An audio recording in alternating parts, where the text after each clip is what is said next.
They've just announced a world tour, and I caught up with them in Sydney to find out how well the new boy is filling some very big shoes. Falling asleep at the wheel again, baby.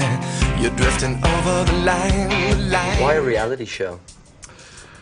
It's funny, you know, I think for us it was just a means to an end to find a singer in the best way possible. You know, it gave us nearly 3 months to get to know, well, some of the earlier ones obviously that left early, but it gave us a chance to really put all the singers through, you know, different facets of what it takes to be, you know, a rock star. Did you have an idea of what kind of guy you were looking for when you kind of sat around the table to initially? Well, we were looking for a guy or a female. So we were open to, you know, any religion, race, colour, sex, whatever.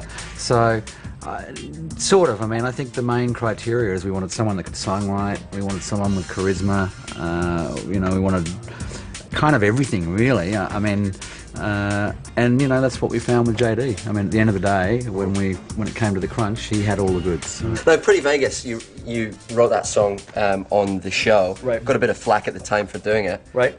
And, you know, lo and behold, it actually becomes the first release single on the album. Did you ever expect that? No, that was actually a really huge compliment. Just as exactly like you said, Andrew Ferris and INXS provided bed tracks for everybody on the show. They separated us into groups, and you know, I just really didn't feel like being a part of. I think the concept of the song that I would have been a part of was writing a song about how hard it is to write a song about writing a song for INXS. And I went, okay. I couldn't get my head around it, so I just left and did my own thing, and I think that's the moment when these guys kind of went, oh right, I kind of get him a little more now. Coming your way to Vegas, dirty and dreaming of the other side. It was definitely a turning point where he broke away from the team and went, that's kind of rock and roll. That's where you're coming from. Breaking the rules. That's the angle there. JD was slightly reprimanded for doing that, but at the same time we're all sort of chuckling, you know. There you go. Yeah, like, yeah, that's pretty cool. Like, yeah. Putting up the So take me, JD, to the first time when you're up on stage with these guys. I thought I'd be nervous as hell on stage, but the only time I was nervous was when I just didn't want to let them down, you know? And, you know, so I still, for like the first few shows, I kept like, I was performing more for them than I was for the audience, you know? And it started to take its toll on me, and I physically got sick, you know? And it was a lot of pressure, you know? And it wasn't until, like, you know, John, Kirk, and Andrew kind of pulled me aside individually and said, you know, just, hey mate, just be yourself and do your thing, and this is why you're in the band.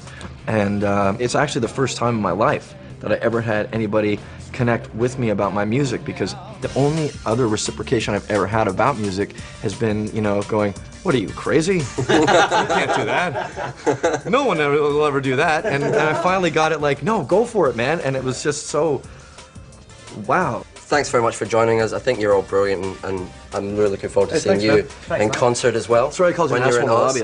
Oh, that's right. Lovely meeting, guys, and good luck with everything in the future. Thanks very much. Cheers.